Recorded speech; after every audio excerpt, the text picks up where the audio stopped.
And would you like to both introduce yourselves? Yeah, so Jackson couldn't be here today, but he was very excited to get into Mammoth. Oh, okay.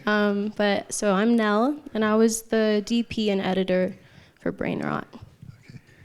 I'm Jack. I played Benji in Brain Rot.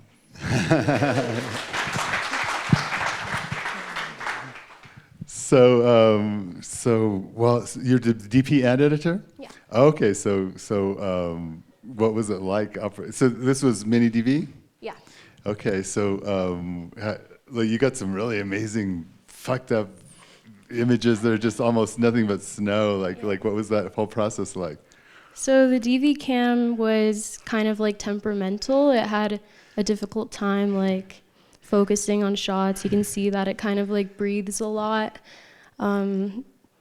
You can't really beat DV. DV will do its own thing. I remember, yes. Yeah, and what about just you created this whole editing rhythm with the music and the jazz, and how was that whole thing conceptualized? So Jackson really was into jazz and into the idea of, not being able to fall asleep without your phone, and your phone kind of being a pacifier to kind of like numb you from being not able to fall asleep, and then also public transportation. And jazz is kind of like so free-flowing and is the antithesis to, being tethered to something. So he brought those two loves together, and I just had to bring it together. Nice. And I guess for you, as in your performance, I just heard, who was it talking about, just the idea that as an actor, you never want to have contempt for your character. You want to like believe in your character.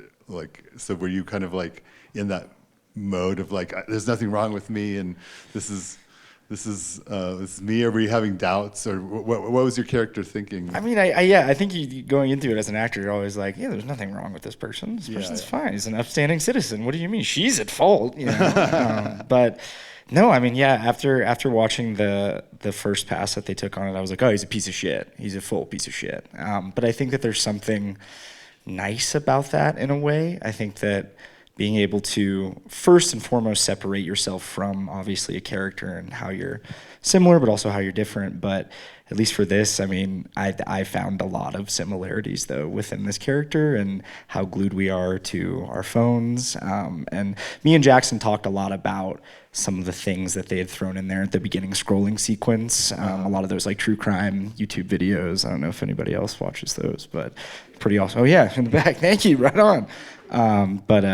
Yeah, it was a lot of fun. But no, I'm not a big fan of Benji. But oh yeah. Well, but to be fair, how was the bed? The bed's, it's my bed. We filmed that scene in my bedroom, so I love my bed. I think it's incredibly comfortable.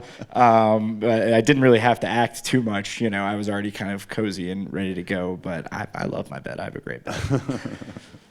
I love that shot of you when after you've asked her, like, and you're just waiting, and you're kind of waiting for her reaction. Yeah.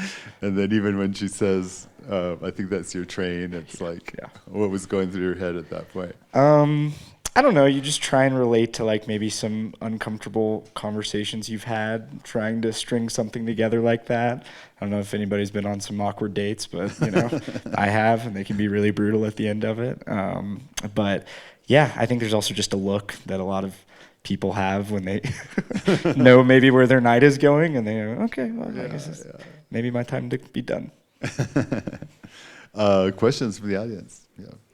I really love the film. Could you say a little bit about the experience as an actor and as a crew of, for the most part, responding, not having like other actors to respond to, but responding just to people on the subway or out in the real world? How was that? Well, believe it or not, everybody in that was an actor. I'm just fucking with you.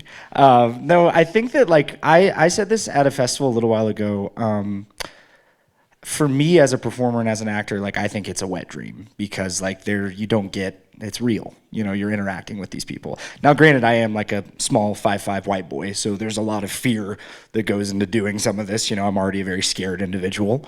But I think that as far as like chemistry goes, the three of us worked really, really well together. Nell obviously can speak on it a lot too. Like there was a lot of unspoken, you know, body language, kind of me looking at Jackson and Jackson kind of shooting me a look and then me looking at Nell and vice versa.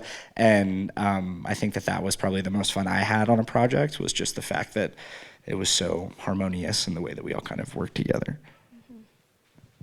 It was just guerrilla. We had to go out. We had a lot of conversations beforehand, just kind of establishing that we want to be able to communicate with random people. Like the guy at the end singing Phil Collins, like that was all organic, and we were so lucky to encounter him because he really brought everything together. But it's just being able to catch something when you see it potentially like walking your way. And was there like a big massive footage for you to somehow form at the end, or what was it like just being faced with editing this kind of footage? It was terrifying. I procrastinated so much. I had so much to kind of like group together thematically because it was kind of all improvised to a certain degree. We had a layout of the progression of what the character was going through, but everything we got, we had a section into what the themes should be and everything. More questions?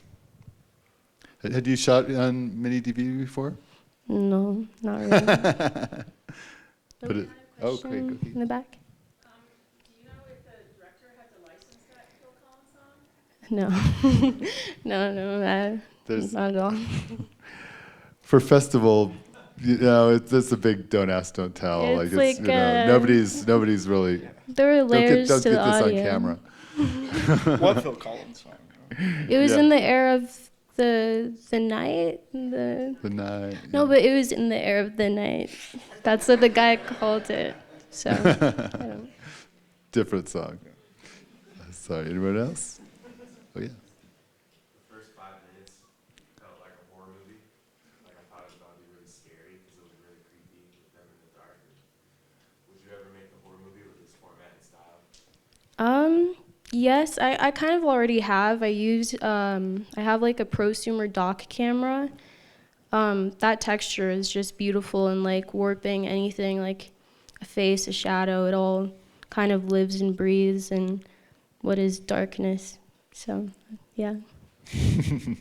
Anyway, thanks. Anyone else? I remember when I had my DV camera, that would drive me crazy, like searching for focus. It'd be just like, ah! Yeah. And now it's an aesthetic. I love Yeah, it. exactly. Yeah. Any more questions? Anyone? Cool. Well, can you tell us what else you're up to? Future projects? Are you going to work with Jackson some more? Yeah, we both regularly collaborate. We have our group of like 7 people in LA doing like Rat City production kind of that. I don't know. We have like a weird aesthetic going on with that. Do you want to say anything on that? Yeah, I mean, as an actor, I booked a TV show, which is cool. So I'll be working on Nice. that for the next month. So that'll be really, really cool. But yeah. Oh, thanks. Well, thank you both so much for being here. You're based in LA? Yeah. Okay. And this was shot In Chicago. in Chicago. Okay, I was going to say, like, that doesn't look like LA. Okay, cool. Well, thank you so much for being here. Thanks for, and say hi to Jackson for me. Okay. Thank you.